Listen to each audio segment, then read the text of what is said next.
Hello everyone. বাড়িতে কেউ নেই, মা আমায় ফোন করে বলল ওদের নাকি ফিরতে একটু লেট হবে, আমাকে কিছু একটা বানিয়ে রাখতে। তো চলো আজ যেটা বানাবো সেটা তোমাদের সাথেও শেয়ার করব। তো চলো দেখো আমি আজকে কি বানাচ্ছি। তো এখানে আমরা নিয়ে নিয়েছি 4 কাপ মতো আটা। তাতে দিয়ে দেব পরিমাণ মতো নুন, একটুখানি হলুদ, সামান্য কিছু জিরা, একটুখানি ধনে গুঁড়ো, একটুখানি জিরে গুঁড়ো। তারপর এটাকে প্রথমে একটু মাখিয়ে নেব। ভালোভাবে মাখিয়ে নেওয়ার পর এর মধ্যে দিয়ে দেব সবজিগুলো।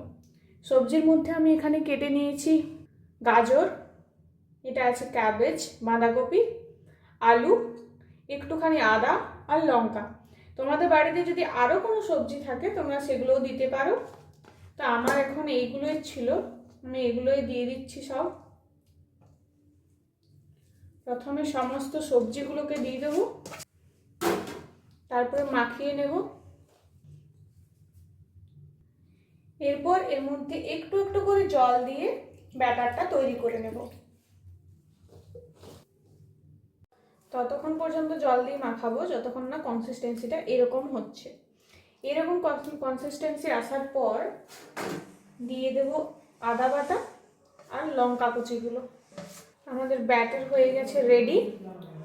এরপর চলো বাকিটা করা যাক।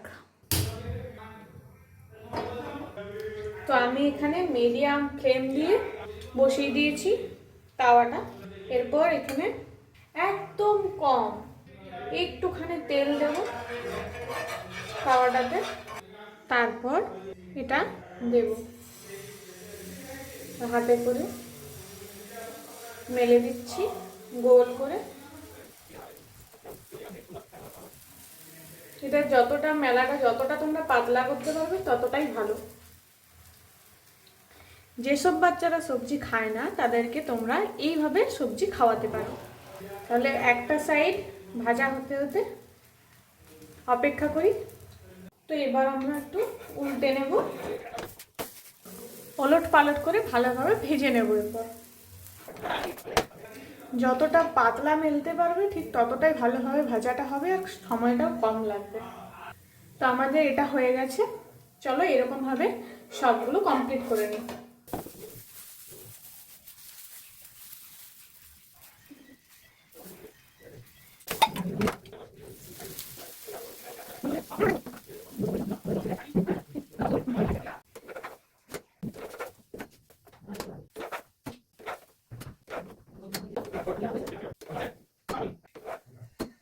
এটা তোমরা নর্মালও খেতে পারো, আবার সস দিয়েও খেতে পারো। আমার সস দিয়ে খেতে বেশি ভালো লাগে, তাই আমি সস দিয়ে খেয়েছি।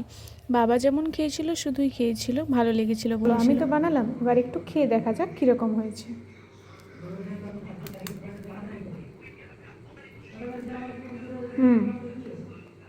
Two good.